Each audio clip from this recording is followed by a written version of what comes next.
Hello and welcome to a not so awesome review, and today we are looking at Batman Tensions, both parts 1 and 2. These are actually prestige issues. I've mentioned them plenty in the last few days. They're basically like mini trade paperbacks, but they were originally just published just like this, and they're not, they weren't sold for that much money, usually under $10. And this one actually wasn't collected into a actual trade paperback. So that's why I'm doing part 1 and 2, and I'm doing them together just to save time. I may do a better, more in-depth review on part 1 and 2 in the future, but for now, I figured let's just do this. And yeah, so for the reason I chose this for the whole 13 Nights of Halloween is because the main villain in this, who's really more the main character, uh, goes crazy. He literally just by the end of it, he's insane. Um, so where do I start? We meet this character. His name is Ted, and it opens with him getting fired from the store he works at for.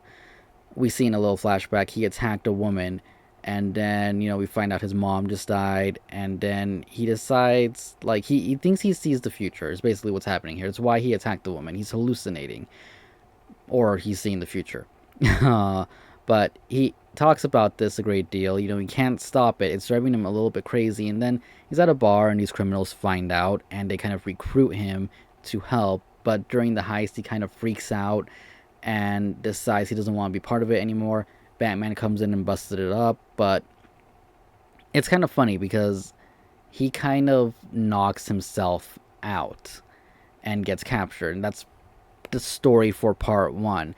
Now, in the meantime, all this is happening. We do get some Bruce Wayne, and it's a pretty good story for Bruce Wayne. It's not the greatest, but he's been back. It's been about a year or less. That's the hard part to decide here, because in the back it says it's his first year, but then it seems like it's been a little bit longer. I'm not really sure.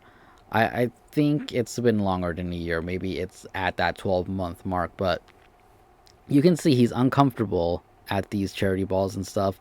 This one guy wants to interview him and then tries to say that he's trying to help him just by, oh, I just thought you wanted someone to talk because of what happened. And he's not liking it. He is having these issues. We see it in this one scene where he's like out of the shower. He wipes away the mirror, sees a little kid version of himself as his reflection, just punches the mirror. So he's still struggling, basically, is what I'm going at. So there is that. It's a all right character development for him.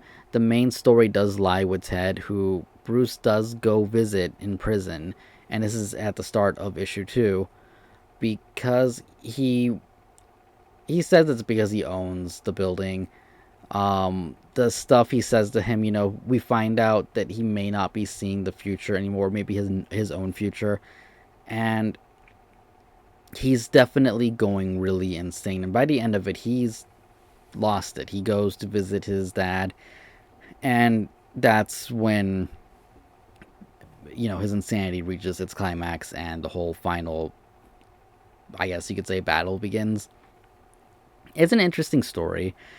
I can kind of see why it was never collected in trade, though I think it should be, maybe with other stories, because it is a little short. You can read them both in a day. It's not that long at all. But as a filler story, if you just want to get something with Bruce Wayne, if you want to get a good not a good, but like a decent villain who goes crazy by the end, it's not bad. I mean, the villain is kind of a tragic character because he doesn't start off as a bad guy. He's just a guy.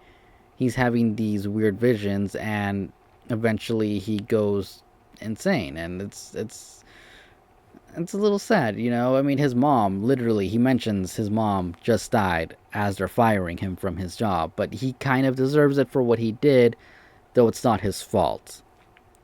The Bruce Wayne thing, I think, could be better if it was done a little bit more in depth. I'm not saying it was bad, it wasn't done right, but I think they should build on it more. I really don't know what else to say. I think it was good. If you want to see like an early Batman, you know, I don't know. Like I said, I don't know if it's post year 1 or during year 1. I'm pretty sure it's after year 1. and you want to see Bruce and kind of his way. I mean, we get more Bruce Wayne in this than we do get Batman.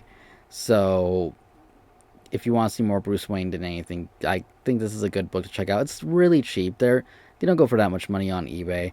It's not that hard of a book to come by if you search on eBay or used on Amazon.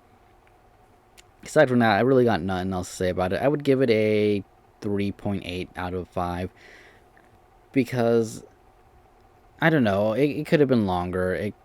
Maybe a third issue would have helped, but it is an open-ended story. There's nothing grand about it. It's no great crisis, kind of like the Cult or anything like that. But it's its own little story, and I think it does add on to Bruce's character, especially right in the beginning. And the art style isn't bad. I actually really like it. It's a smooth, nice art.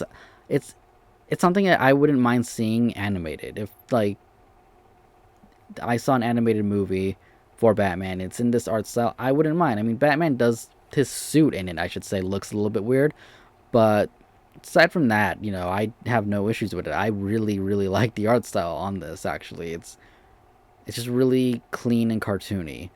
Not cartoony in the sense of like little kid cartoons. I mean cartoony in the sense of something maybe the Superman cartoon or something. I don't want to say the Batman Adventures because it's definitely not like that, but maybe something you would have seen as a kid on WB or something. I know it's CW now. I don't even know if they still do cartoons.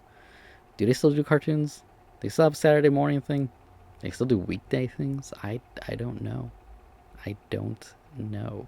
But anyways, that'll do it for my review on Batman Tensions. I hope you guys enjoyed it. This is my second time recording it. I think I was able to get my video from yesterday up on time. I know it had like 3 minutes of processing before it was actually 6, but it should have gone up if not maybe 2 minutes late. So that's not too bad.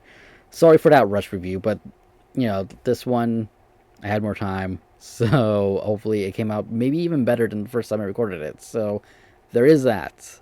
Anyways, like I said, I hope you guys enjoyed it. If you did, hit the like button, comment down below, and I will see you guys later. Thanks for watching. Goodbye.